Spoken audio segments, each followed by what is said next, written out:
works with developers around the city. There's another building that we did on Spadina, but it was on Bloor, called Cielo Condos, or Cielo, if you're Italian. Cielos if you're Spanish, Cielos if you're Italian. So this one came to market in 2021, and came to market at $19.85 per square foot.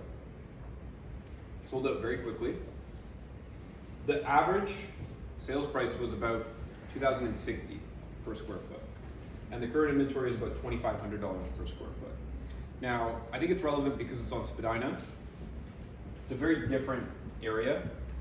You've got U of T right there, and next to us is the annex, but also a lot of student housing, as you can imagine. The building next to us is an old building filled with bachelor apartments. This one is another building around the corner from here, so it's just west of Spadina. It's called King Toronto. The architect there is Bjarke Ingels. This is the one that Sir Elton John famously picked up one of the penthouses in. And the building's currently up. They haven't put the glass on it yet, but the roof has been completed. And so it's called King Toronto.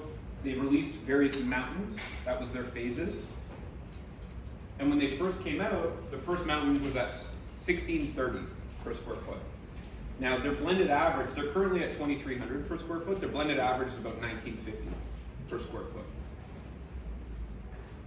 This is relevant because it also has a larger average suite size than typical. So does Cielo, also has larger average suite sizes.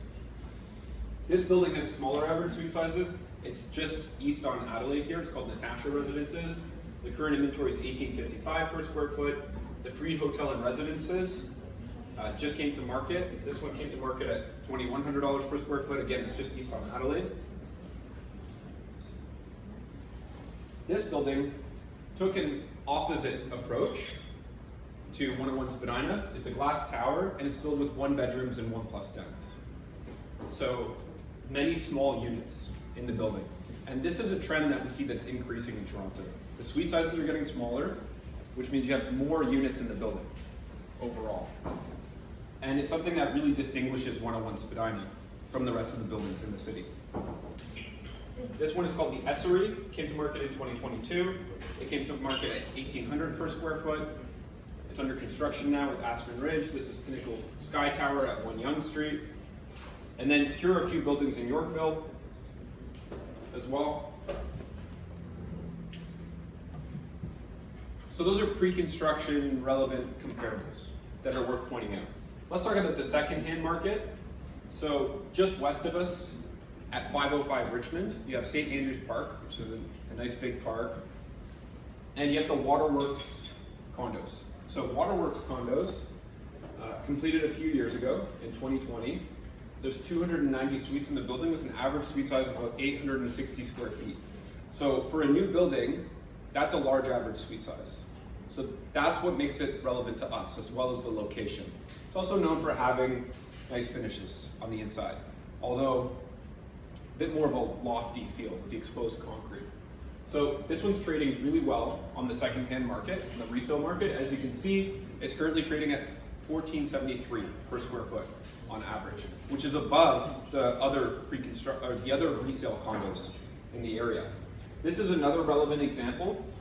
It's at University in Dundas, and is trading at $1,446 per square foot.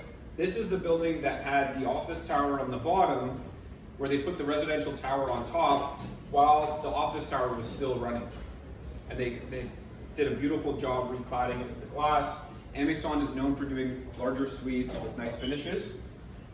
So their average suite size is 871 square feet, right? So larger average suite size again than other new condos, and trading above the second-hand market. So, and it's relatively close by as well. So these are, I think, good comparables in today's market, right? Never mind 4 or 5 years from now. Here are some one-off transactions. This one's $2.35 million at Waterworks, and it was $1,567 per square foot. Here's another one from Waterworks at $1.8 million, and it was $1,525 per square foot. Here's one at 488 University, $1.46 million for $1,480 per square foot. Here's another one for 1422 per square foot at 1570. 1478 per square foot at 1.1 million. Now, 101 Spadina, they're using the same business model that I pointed out from the Vanguard and from the Winslow, where they're building less suites in the building, and that leads to a lot of savings. And it leads to a larger average suite size and a more exclusive building, which means a better elevator to resident ratio. But all of those savings are also getting rolled back into the building again with incredible international level architecture, right? Some of the best architecture in the city that is really going to make it stand out from everything else. But also more elevators per resident, faster elevators, sound insulation, nice finishes on the inside. And you're getting it for essentially the same or less than any other pre-construction condo in the city. So when I was showing the other pre-construction condo comparables, 101 Spadina is actually the same or less than most of those comparables. And so it's a great deal. This is neighborhood population, and this is from the census. So it's, in 2011, the neighborhood had 10,000 people. By 2016, the neighborhood doubled in terms of population. By 2021, the growth slowed, but still came up significantly to 25,000 people in the neighborhood. And by 2030, the projection is 55,000 people in the neighborhood.